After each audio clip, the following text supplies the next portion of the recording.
ဘန်ကောက်မြို့လေကဈေးသက်သာဆုံးလို့ပြောလို့ရတဲ့စပင်ညက်ဆိုင်ကိုလည်းတွားမယ်မင်္ဂလာပါဒီနေ့ကတော့ကျွန်တော်စပင်ညက်မယ်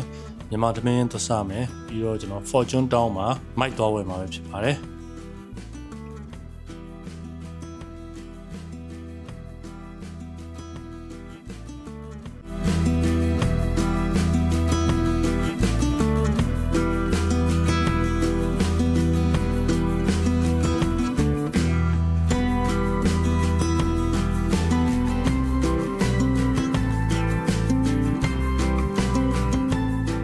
ပထမဆုံးအနေနဲ့ဘန်ကောက်ပတူးနန်းကတကြီးသားဆိုင်မှာကျွန်တော်မြန်မာသမင်းစားမှာပဲဖြစ်ပါတယ်ဒီဆိုင်ကတော့ကျွန်တော်အများနဲ့လာစားဖြစ်ပါတယ်ဒီပတူးနန်းထဲမှာပဲရှိတယ်ဆိုတော့ကျွန်တော်လည်းတိတ်မွေးဘူးလမ်းလျှောက်လာလို့လည်းရတယ်ဆိုတော့ဒီဆိုင်မှာကျွန်တော်အများနဲ့စားဖြစ်တယ်ဟင်းလက်ရာတွေကလည်းကောင်းတယ်ဟင်းအမေလည်းစုံတယ်ပေါ့နော်ဈေးကလည်းကျွန်တော်တို့ဆိုရင်အဆင်ပြေတယ်ဆိုတော့ကျွန်တော်ဒီဆိုင်မှာအများနဲ့စားဖြစ်ပါတယ်တကယ်လို့ဘန်ကောက်ကိုလာတဲ့သူတွေဆိုရင်လည်းမြန်မာသမင်းကိုလွမ်းနေတဲ့သူတွေရှိတယ်ဆိုရင်ဒီဆိုင်မှာလာစားလို့ရပါတယ်ဒီမှာကတော့ဟင်းတွေကတော်တော်စုံပါတယ်အမဲတော်တော်စုံနေပေါ့နော်ချက်သားဝတ်သားဟိုမှာဆိုရင်ပဇွန်ချမောင်းအများကြီးရှိတယ်နောက်အဲ့လိုပဇွန်ကြောက်ကြော်ငပိကြော်စသည်အပြင်အများကြီးရှိတယ်ဆိုတော့ကျွန်တော်ဝတ်သားနဲ့တပွဲမြန်မာစာကိုလွမ်းတဲ့သူတွေဆိုရင်လည်းဘန်ကောက်မြို့လေပတူးနန်းကိုလာတဲ့ခါကျရင်ဒီဆိုင်မှာစားကြည့်လို့ရပါတယ်ကျွန်တော်ကတော့လုံးဝ highly recommend ပေးပါတယ်တော်တော်လေးကျွန်တော်ကြိုက်ပါတယ်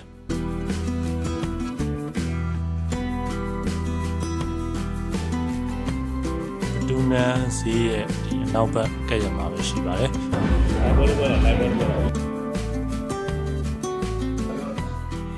စားလို့တော့ပြီးသွားပြီတော်တော်လေးကောင်းပါတယ်ဒီဟာပြီးရင်ဒီနားမှာဘယ်လိုလဲတော့ဖြစ်ဘန်ကောက်မြို့လေမှာဈေးသက်သာလို့ပြောနေတာလက်ဆက်ချက်လိုက်ပြီးတော့ဒီမှာစားပြီးသွားပြီဗောနော်တော့ကောင်းဒီရင်းနေချက်ခိုင်တော့ဆိုင်လေးကိုကျွန်တော်ဆက်ရိုက်ပြတယ်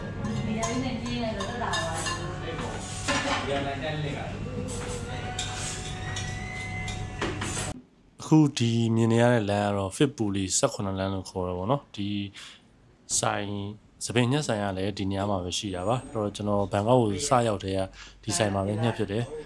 ဘတ်150ပဲပေးရတယ်ပေးရတဲ့ဈေးနဲ့ပြန်ရတဲ့ quality လေးကမစိုးဘူးเนาะလက်ရလေးကလည်းတည်သက်သက်လေးရှိတော့ကျွန်တော်ဒီဆိုင်မှာပဲအများကြီးညက်ဖြစ်ပါတယ်အဲ့တော့ဇော်ကြီးဘားရဲ့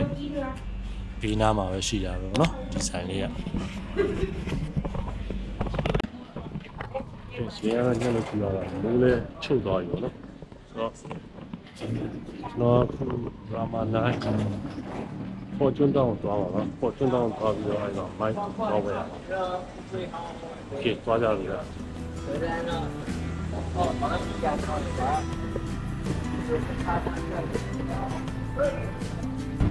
ခုဒါတော့ဘူးနဲ့နိုင်မှာကပ်ပေါ့နော်နိုင်မှာကပ်တယ်အဲ့ဆက်တော့ပါပါ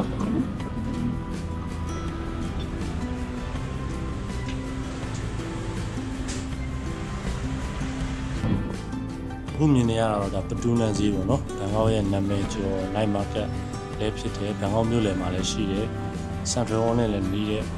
ပတူးနန်းဈေးလို့ခေါ်ပါတယ်ဒီလိုဘန်ကောက်ကိုလဲလာတယ်ဆိုရင်တော့ညဘက်ဒီနေရာကို night market ထွက်ကြည့်ပါလို့ကျွန်တော် recommend လုပ်ပါတယ်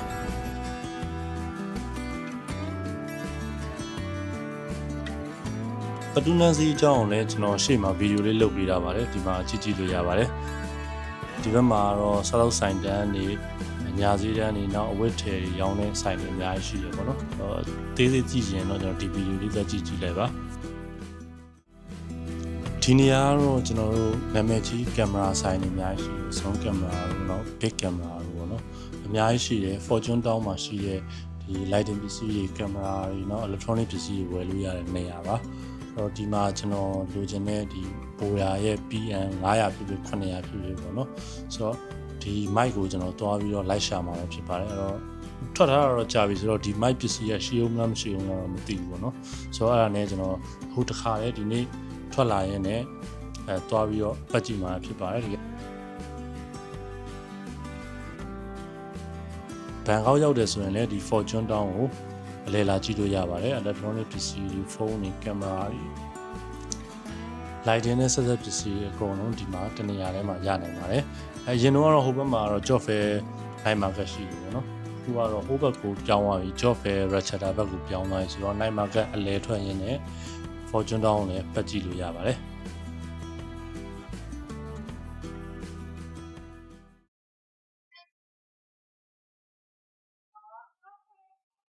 ဆိုင်ရတော့ဆိုပေါ်ပစ္စည်းကတော့လုံးဝမရပါဘူးလို့ကျွန်တော်ရှာနေတဲ့မိုက်ပေါ့နော်ဘူရာ PM 700မရဘူးတော့နောက်မှပဲဆက်ရှာကြည့်တော့လို့ဆိုတော့တွေ့ပါဘူးဒီနေ့ကတော့ဒီလောက်ပါပဲပြန်လို့မယ်မိုက်ကတော့မတွေ့တော့ဘူးတော့မှပဲ online ကနေပြီးတော့မှာလိုက်တော့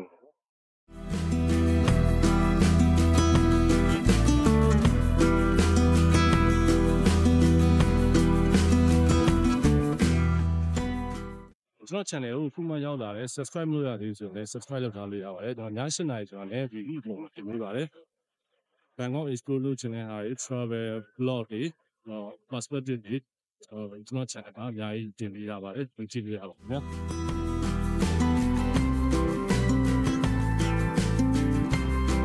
ဒီနေ့ဖို့ကတော့တော်တော်လေးလက်စုံသွားပြီပတ်တာလည်းများသွားပြီဆိုတော့ mic ကလည်းမရဘူးเนาะနောက်မှပဲကျွန်တော် Lazada ဖြစ်ဖြစ် Shopee ရပဲဖြစ်ဖြစ် online ကနေပဲမှာလိုက်တော့မယ်ပိုးတော့ထွက်တာဆိုတော့ mic ကလည်းတိတ်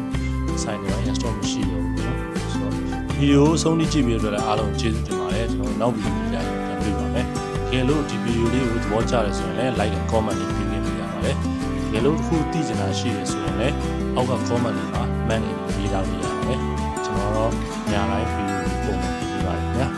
ကျေးဇူးတင်ပါတယ်